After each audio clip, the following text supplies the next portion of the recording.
Hello everyone, I am Dr. Shagun Mehta and today we are going to discuss your FMGE June 2022 pathology questions. So before actually starting with the discussion, please remember whatever questions that we are going to talk about today, all those questions are recall based questions. Means I am going to discuss those questions which I have got from all of you, right, who have appeared in the examination. But if you feel if there is some change in the language of the question or some change in the options as well, so please let me know on these platforms, because in that case the answer will be different from the one which we are going to discuss, right? So the first question that I'm going to start discussing is number 1. The question says, a patient having hyperglycemia comes to the physician. He is having hyperpigmentation of the skin as well. On examination, he was found to have micronodular cirrhosis with increased iron deposition. Which of the following is the likely cause in the patient? So the key points that I have to focus in this question is that the patient is having hyperglycemia with hyperpigmentation of the skin and micronodular cirrhosis with increased iron deposition. That means the question is classically telling me that because of the increased iron deposition, in various tissues, in various organs, and this iron is going to produce what? Free radicals by Fenton reaction, and they are going to cause damage to all these my tissues and organs. Say for example, if this increased iron is going to my pancreas, in pancreas it is going to destroy my beta cells, because of which I am going to have decreased insulin secretion, right? And because of that my patient presents to me with hyperglycemia. So the same question I have discussed in my classes as well. If you see here, I have told that because of the increased iron in the blood, there is going to be increased deposition of iron in the tissues, and I clearly mentioned that in liver most commonly I am going to have cirrhosis as my finding, right? And apart from that, in pancreas, in your beta cells, your insulin secretion is going to be reduced. That's why these patients present to you with type 1 diabetes mellitus. And apart from that, in these patients, what you are going to see is that you are going to have hemosiderin deposition in the skin. And there is going to be melanocytes proliferation as well. And that is why these patients, they have been given a name of bronze diabetes. Increased hemosiderin deposition as well as increased melanocytes proliferation. That means these all are my features of type 1 diabetes mellitus: hyperpigmentation of the skin, melanocytes proliferation, bronze diabetes, liver cirrhosis. That means classical features of which disorder? I am talking about hemochromatosis. So my answer in this question, in which there is hyperglycemia, there is hyperpigmentation, there is micronodular cirrhosis with increased iron deposition, that means I am talking about my classical feature of hemochromatosis, right? Now my next question says that please tell me which of the following is the grade of glioblastoma. So it is a straightforward question. We already know glioblastoma is the most aggressive CNS tumor, and it is actually your, I've discussed in the class, it is actually your grade 4 CNS tumor. So glioblastoma is the most aggressive one. So the correct answer is going to be grade 4 glioblastoma, right? Now moving on to the next question. Next question, again a very direct, straightforward question, that tell me which is the most abundant plasma protein. No doubt, everyone knows this answer, right? So my correct answer is going to be albumin. So please remember that my most abundant plasma protein is going to be my albumin, right? Now moving on to the next question. Next question says that tell me which of the following stains is useful for detection of iron deficiency anemia. the stain for iron deficiency anemia, or in other words, I'm asking about a stain which I can use for iron, right? For iron, or say for example hemosiderin. So we already know that von Cosa is a stain for calcium. Von Cosa is stain for calcium deposition, and gives which color to calcium? It gives black color to the calcium.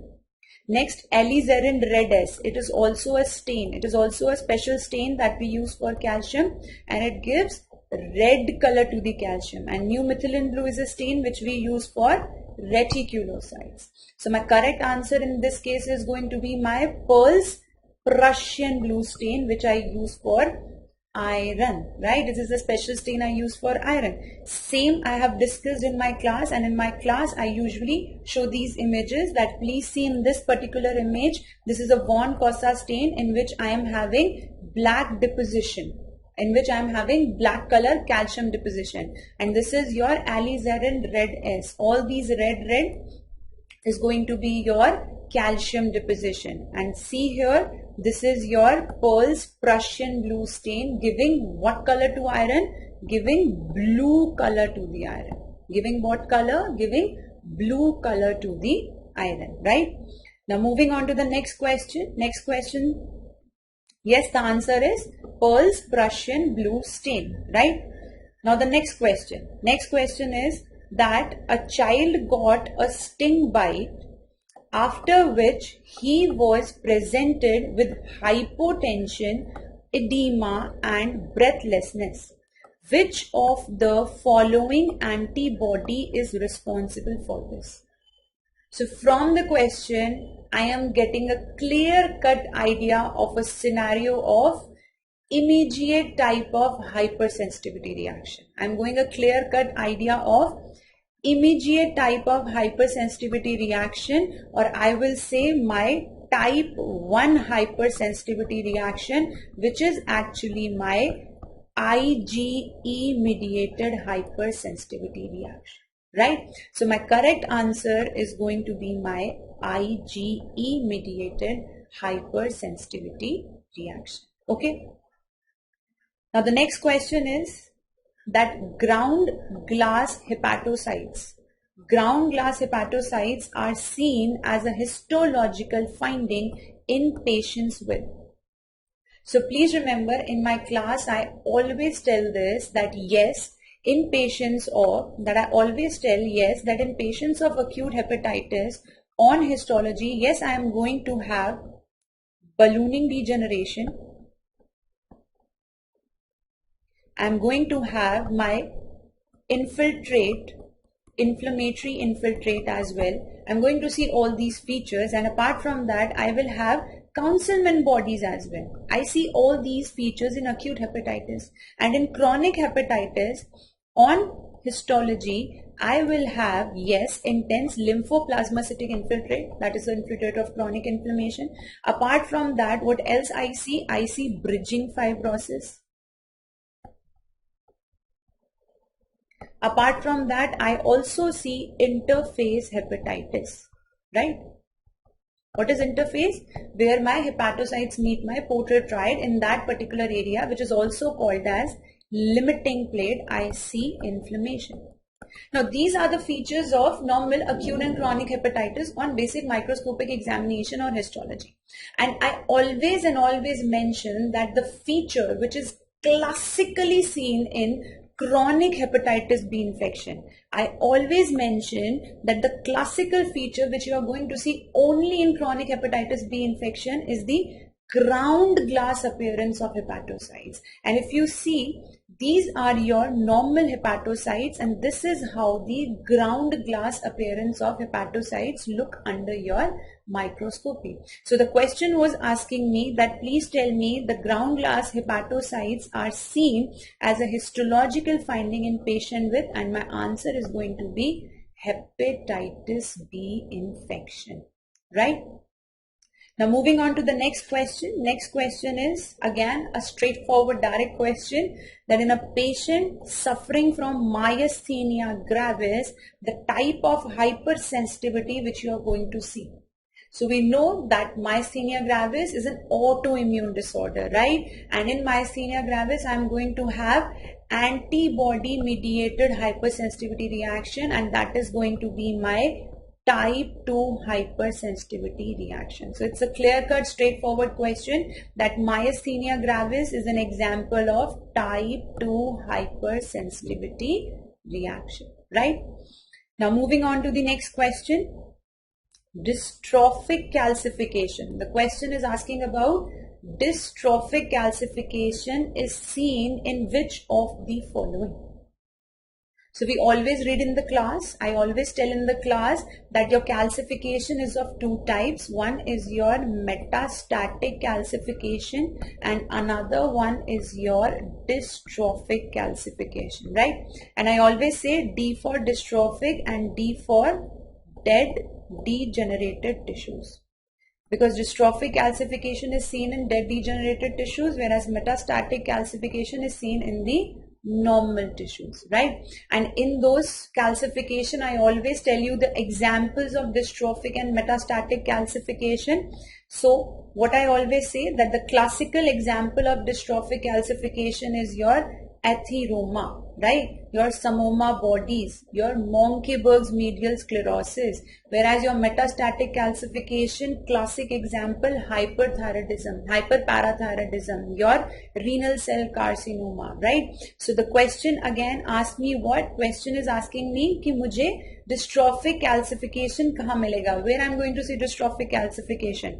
So the look at the options. Please remember, in renal cell carcinoma, yes, I am going to have metastatic calcification. In parathyroid carcinoma, I am going to have metastatic calcification. And somehow in your lymphoproliferative disorders also you are going to see metastatic calcification. And I have clearly mentioned in my class that atheroma, that atherosclerosis, see here, that atherosclerosis is a classical example of dystrophic calcification, right? So my correct answer is going to be your atherosclerosis. It is one of the complication or sequel of atherosclerosis, right? Whenever I teach systemic pathology, in that we talk about blood vessel chapter, and in that I talk about atherosclerosis as a topic, and I tell in that topic also that one of the complication or sequelae or the fate of an atherosclerotic plaque is that with time it can get calcified, and the calcification that I'm going to see in atheroma is going to be my dystrophic calcification, right? Now moving on to the next question. Next question क्या कहता है? It says that the pattern of inheritance in an individual with cafe au lait spots, iris, hematomas, fibromas and skeletal defects is most likely to be. So the examiner is telling you the diagnosis and the question itself. Cafe au lait spots, iris hematoma, fibromas. That means the question is asking about neurofibromatosis type 1. That means the question is telling you or asking you about neurofibromatosis type 1.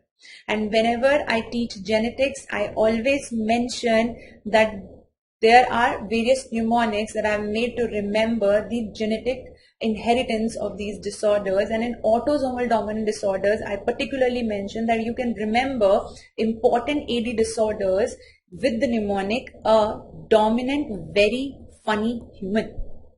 A dominant very funny human. A से क्या होगा? Autosomal dominant polycystic kidney disease. From D, dystrophia myotonica. O से होगा osteogenesis imperfecta. M stands for Marfan syndrome, right? And after that, your intermittent porphyria, neurofibromatosis type 1. The one I am talking about in the question, neurofibromatosis type 1, achondroplasia, neurofibromatosis type 2, tuberous sclerosis, von Willebrand disease, right? Von Hippel-Lindau syndrome, Huntington chorea, FAP, everyone is having your autosomal dominant disorder. So basically the question was telling me cafe au lait spots, iris hematomas. So basically the question is asking me about neurofibromatosis type 1, and I know neurofibromatosis type 1 has autosomal dominant pattern of inheritance. So my answer is going to be autosomal dominant pattern of inheritance, right?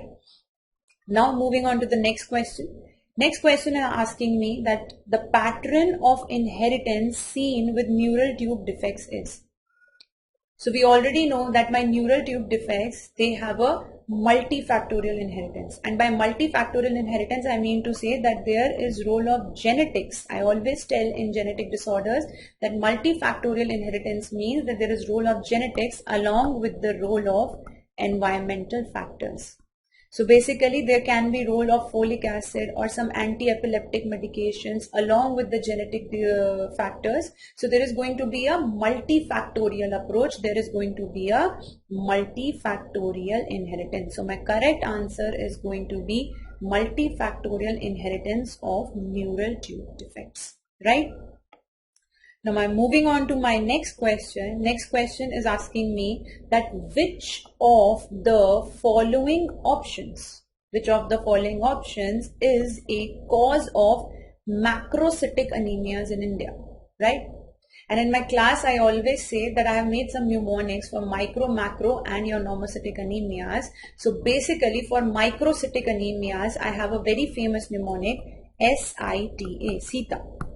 S stands for your sideroblastic anemia, I stands for your iron deficiency anemia, T stands for thalassemia, and A stands for anemia of chronic disease. So these are your microcytic anemias, right?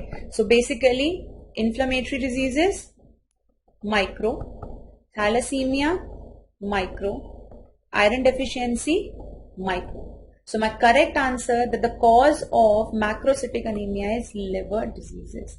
And the same mnemonic I discussed in the class as well. Look here, for microcytic anemias it is SITA, and for macrocytic anemias M stands for, what are the causes of macrocytic anemias? Megaloblastic anemia, some cytotoxic drugs, liver diseases and hypothyroidism.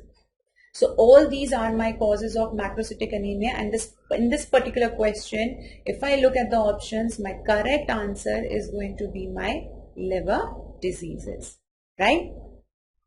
Now moving on to the next question. Next question is asking me, it is a straightforward question. Next question is asking me, which of the following is used for prostate cancer staging? Which scoring system we use for prostate cancer staging? Number one is Duke score. Duke score is actually your treadmill score that you calculate for your coronary disorders. Alvarado score, that is usually done for diagnosis of appendicitis, right? For appendicitis. Nottingham score, that is actually done for your histological grading of your breast carcinoma.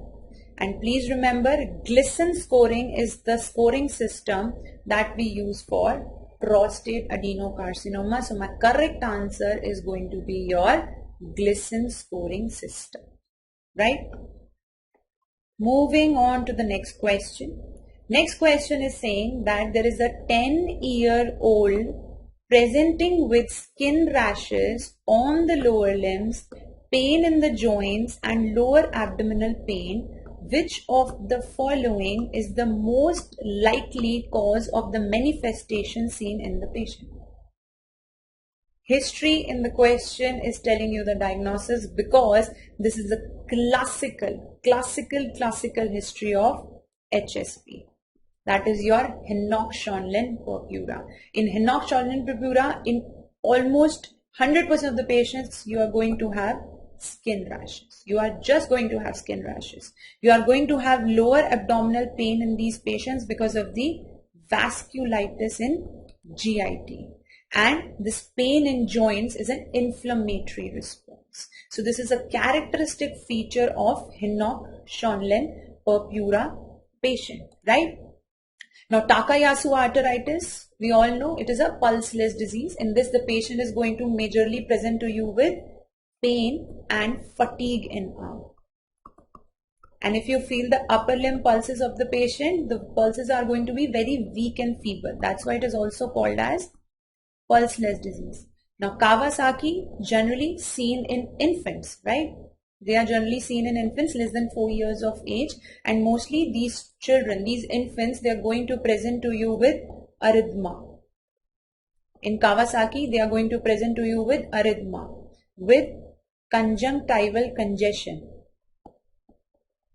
strawberry tongue, cervical lymphadenopathy, right? And that is why Kawasaki has been given another name. It is also called as mucocutaneous lymph node syndrome, right? But my question is classically telling me I have skin rashes, I have abdominal pain, and I have pain in joints. Classical features of HSP, that is Hinox-Schönlein purpura, right? Now moving on to the next question. Next question is saying that there is a middle-aged patient presents with abdominal discomfort because of splenomegaly. His platelet count is increased with total leukocyte count also being elevated, and the examination reveals increased number of myeloblasts, promyelocytes, metamyelocytes, eosinophils and basophils. What is the likely diagnosis? So from the question, I got just one very simple idea that there are myelocytes, promyelocytes, metamyelocytes. That means this is a myeloid lineage leukemia. It has nothing to do with lymphoid lineage, right? Now, if I'm looking at this question, almost similar question I always discuss in my class, almost similar question I have discussed in my class. Look at the question here, which I discussed in the class, that there is a 60-year male patient with massive splenomegaly, no peripheral lymph node enlargement, neutrophilia consisting of the immature cells along with basophilia. Provisional diagnosis CML. In CML, you are going to have all these immature cells of myeloid lineage. Apart from that, you are going to have basophilia as well as eosinophilia. So my correct answer is going to be my CML, that is chronic myeloid leukemia. This is a classical picture of, and the examination findings which I am seeing here in this particular question, in this particular recalled question, is pointing towards my chronic myeloid leukemia, that is your CML. Okay. Now moving on to the next question. Next question says that there is a patient who presented with multiple skin lesions, freckling in the armpits, and multiple bone deformities.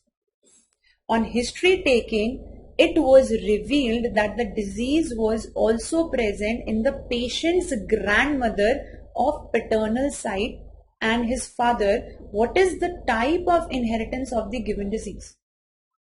That means that the patient is having the disease, patient got the disease from his father, and father got the disease from the grandmother. So generation 1, generation 2 and generation 3.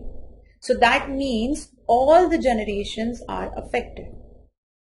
All the generations are affected. That means generations are not being skipped. That means it will be a dominant disorder.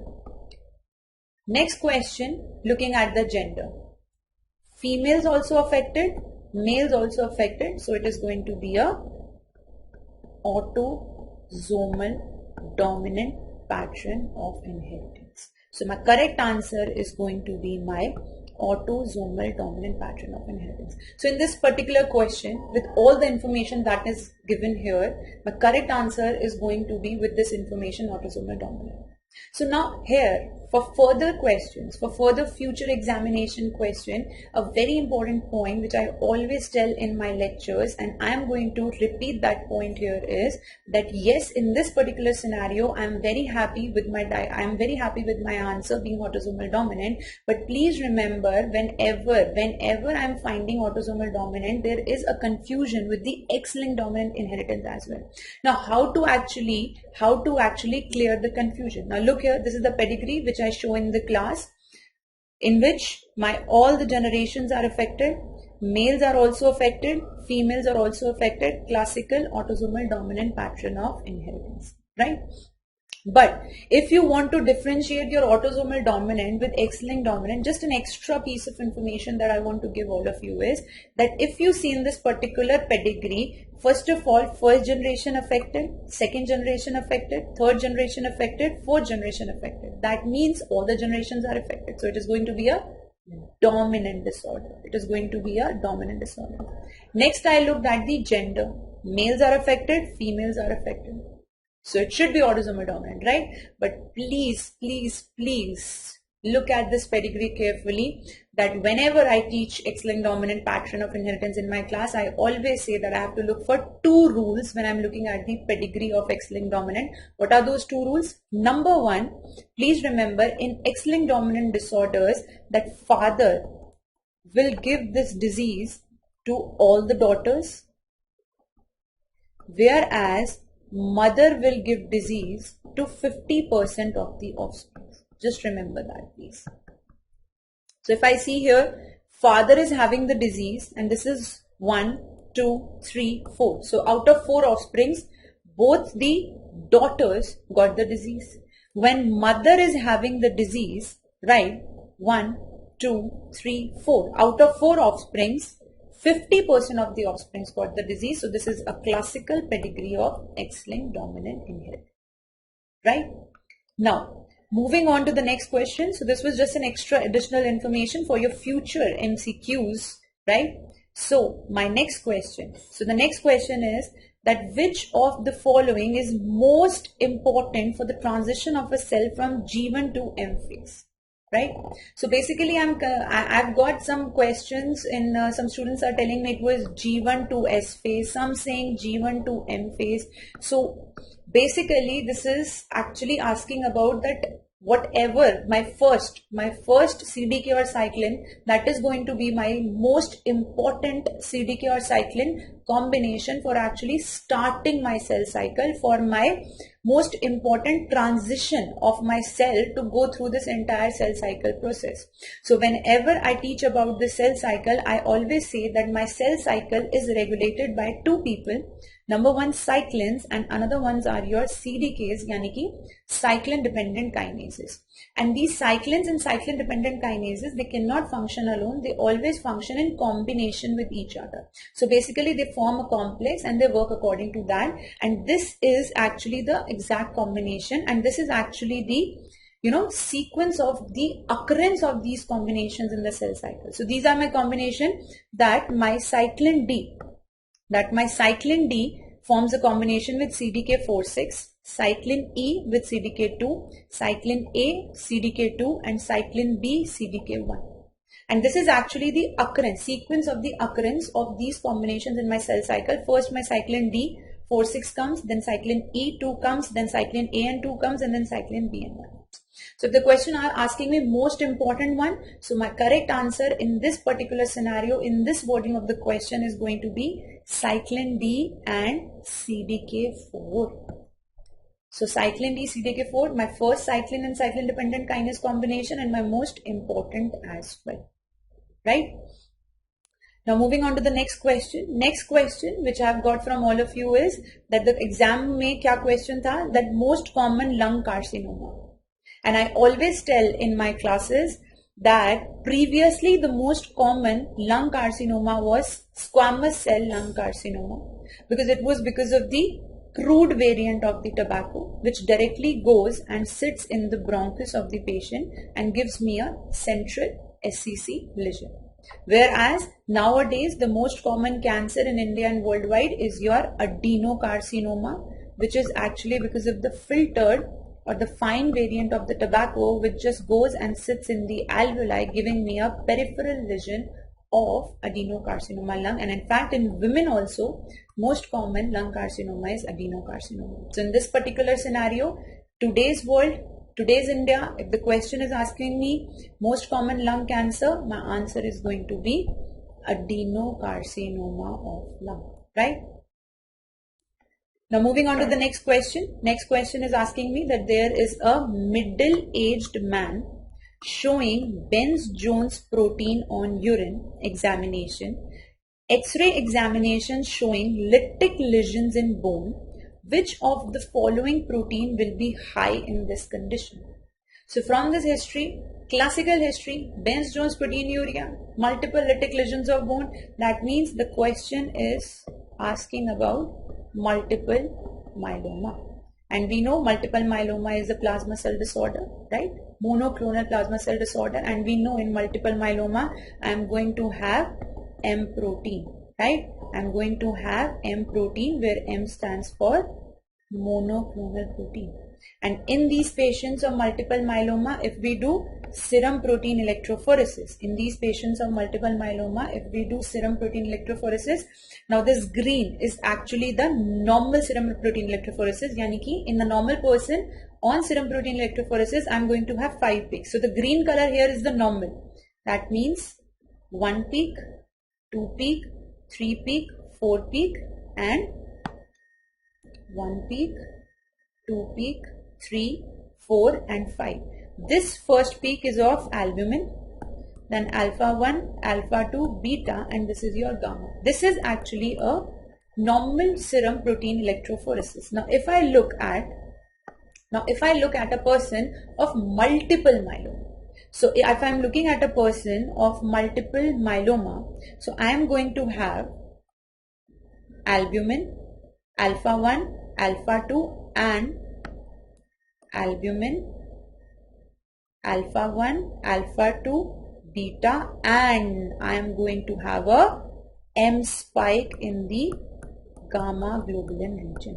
So I am going to have M spike in gamma globulin region, which is a classical feature of multiple myeloma patients. So in multiple myeloma patients, I am going to have a M spike or M protein levels high, monoclonal protein levels high in the gamma globulin region. So if the question is asking me that please tell me which of the following protein will be high in this condition, beta globulin, alpha 1, alpha 2 or gamma, so my correct answer is going to be gamma globulin. My correct answer is going to be your gamma globulin. Now next question, again a very straightforward direct question.